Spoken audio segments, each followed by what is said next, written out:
राज्यात 16 ठिकाणी mock security ड्रिलचे आयोजन. जम्मू काश्मीरमधील पहलगाम येथील दहशतवादी हल्ल्यानंतर भारत पाकिस्तान दरम्यान वाढलेल्या तणावाच्या पार्श्वभूमीवर केंद्रीय गृह मंत्रालयाने सर्व राज्यांना बुधवारी दिनांक 7 मे रोजी विविध आपत्कालीन परिस्थितीसाठी सज्जता तपासण्याच्या उद्देशाने मॉक सिक्युरिटी ड्रिल राबवण्याचे निर्देश दिले.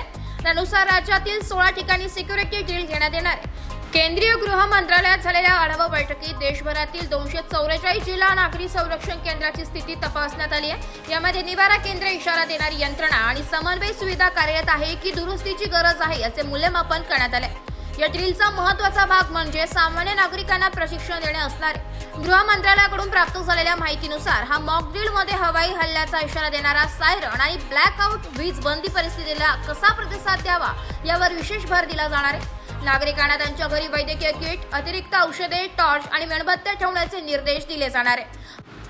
मॉक ड्रिलमध्ये सामान्य नागरिकांना काय शिकवलं जाणार? प्रशासनाने नागरिकांना सल्ला दिला आहे की अशा परिस्थितीत मोबाईल उपकरणे आणि डिजिटल व्यवहार यशस्वी ठरू शकतात. अशा परिस्थितीत तोंड देण्यासाठी आवश्यक ती रोख रक्कम जवळ ठेवावी.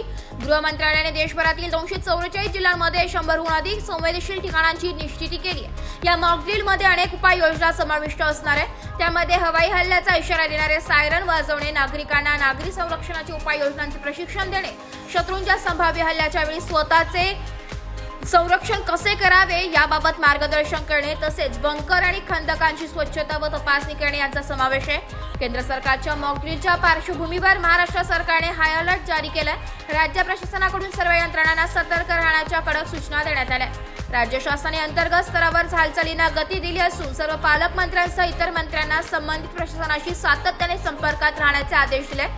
पुढे राज्यातील 16 ठिकाणी मॉक ड्रिल आणि ब्लॅक आउट होणार आहे. महाराष्ट्रात 16 ठिकाणी मॉक ड्रिल असून मुंबई, उरण, JNPT, तारापूर, पुणे, ठाणे, नाशिक, थळ, वायशेत, रोहा, धाटाव, नागोर, ठाणे, मनमाड, सिन्नर, पिंपरी चिंचवड, छत्रपती संभाजीनगर, भुसावळ, रायगड, रत्नागिरी, सिंधुदुर्ग या ठिकाणी होणार आहे. ब्युरो रिपोर्ट, नाशिक लोकशाही न्यूज, नाशिक.